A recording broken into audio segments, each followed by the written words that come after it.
Hi friends, നമ്മൾ 15-ാം തീയതി നടന്ന ഡിഗ്രി ലെവൽ തേർഡ് ഫേസിൻ്റെ 10 മലയാള ചോദ്യങ്ങളാണ് നോക്കാൻ പോകുന്നത്. ആദ്യമായിട്ടാണ് ചാനൽ കാണുന്നതെങ്കിൽ ചാനൽ സബ്സ്ക്രൈബ് ചെയ്യുക. ക്ലാസ്സുകൾ ഇഷ്ടപ്പെടുകയാണെങ്കിൽ ലൈക്ക് ചെയ്യുക, കൂട്ടുകാർക്ക് ഷെയർ ചെയ്ത് കൊടുക്കുക. ആദ്യത്തെ ചോദ്യം, താഴെ കൊടുത്തിരിക്കുന്നവയിൽ ഒരു വാക്ക് മാത്രമേ ശരിയായി എഴുതിയിട്ടുള്ളൂ. ഏതാണ് ആ വാക്ക്? നിഘണ്ടുവാണോ, ലേഖകനാണോ, ശബ്ദമാണോ, കൃത്യനിഷ്ഠയാണോ? ഏതാണ് ഇവിടെ കറക്റ്റ്? ലേഖകനാണ്. ഓപ്ഷൻ ബി ആണ് ആൻസർ, ലേഖകൻ. അതാ ആ വാക്ക് മാത്രമേ ശരിയായിട്ട് എഴുതിയിട്ടുള്ളൂ. പൂജക ബഹുവചനത്തിന് ഉദാഹരണം ഏത്? കുട്ടികളാണോ, സ്ത്രീകളാണോ, ഗുരുക്കളാണോ, പുരുഷന്മാരാണോ? ഏതാണ് ഇവിടെ പൂജക ബഹുവചനം? റിപ്പീറ്റഡ് ആയിട്ടുള്ള ചോദ്യമാണ്. ഗുരുക്കളാണ് ഇവിടെ പൂജക ബഹുവചനം, ഗുരുക്കൾ. പൂജക ബഹുവചനത്തിന് ഉദാഹരണം ഗുരുക്കളാണ്. പുത്രൻ എന്ന പദത്തിൻ്റെ പര്യായ പദമല്ലാത്തത് ഏത്? പുത്രൻ. ഓക്കെ, ജനകൻ, തനയൻ, ആത്മജൻ, തനുജൻ. ഏതാണ് ഇവിടെ പുത്രൻ എന്ന പദത്തിൻ്റെ പര്യായമല്ലാത്തത്? തനയൻ എന്ന് പറഞ്ഞാൽ പുത്രനാണ്, ആത്മജൻ എന്ന് പറഞ്ഞാൽ പുത്രനാണ്, തനുജൻ എന്ന് പറഞ്ഞാൽ പുത്രനാണ്.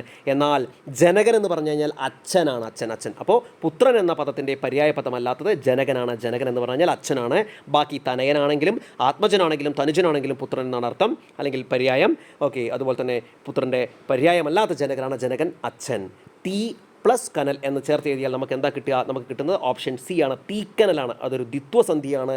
തീ അധികം കനൽ, തീക്കനൽ. ഓപ്ഷൻ സി ആണ്. അപ്പോൾ ഒന്നുകൂടി പറയാം, ലേഖകനാണ് ഇവിടെ ശരി. പൂജക ബഹുവചനത്തിന് ഉദാഹരണമാണ് ഗുരുക്കളാണ് ശരി. പുത്രൻ എന്ന പദത്തിൻ്റെ പര്യായമല്ലാത്തത് ജനകനാണ്. ജനകൻ എന്ന് പറഞ്ഞാൽ അച്ഛനാണ്. തീ പ്ലസ് കനൽ, തീക്കനലാണ്. ഓപ്ഷൻ സി ആണ് ആൻസർ, ദ്വിത്വസന്ധിയാണ്.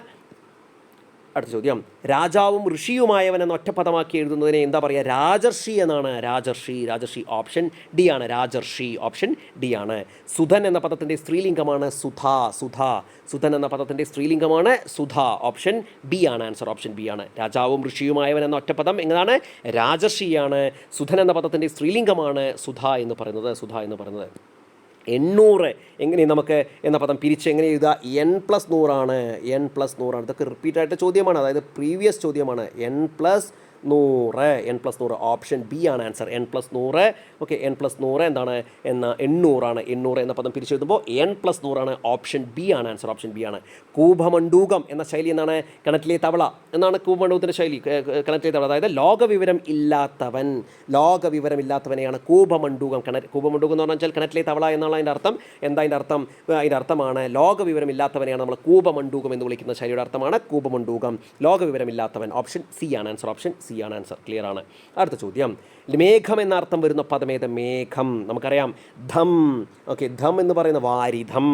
ഓക്കെ, വാരിധം എന്ന് പറഞ്ഞാൽ മേഘമാണ്. നമ്മൾ വാരിധം. ഓക്കെ, വാരിധം. ഓക്കെ, വാരിജം എന്ന് പറയുന്ന സംഗതി ആമ്പലാണ്.